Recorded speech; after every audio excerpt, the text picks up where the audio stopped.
Ang kapanapanabik na origin ni Captain Barangay Captain.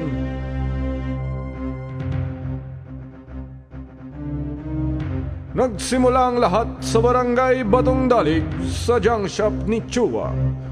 Sa junk shop na yaon nagtatrabaho si Junjun bilang isang magbawate. Isang araw ay nakakita siya ng matanda sa kalsada at ito'y tinulungan niyang tumawid.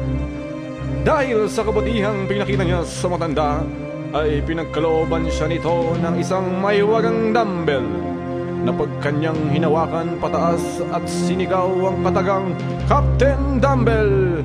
Ang payatot na si Junjun ay magiging si Captain Dumbbell.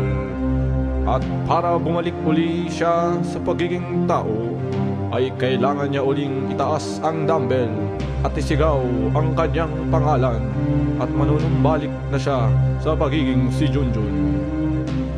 Naging kalaban siya ng masasamang loob at kinatatakutan ng mga kawatan. Ngunit isang araw ang di inaasahan ay nangyari. Habang kalaban niya ang mga masasama, aksidenteng napunta ang dumbbell sa tunawan ng bakal at nahati ang dumbbell sa iba't ibang bagay.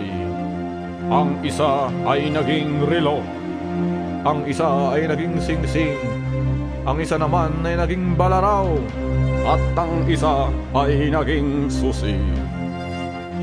Sobrang lungkot ni Junjun dahil hindi na siya makabalik sa pagiging tao at malamang ay namimiss na siya ng kanyang kasintahan na si Guada. Biglang may naisip si Captain Dumbbell. Ngayong full-time superhero na siya, napagpasyahan niyang kumandidato bilang barangay captain ng barangay Batong Dalig. At siyempre, siya ang nanalo.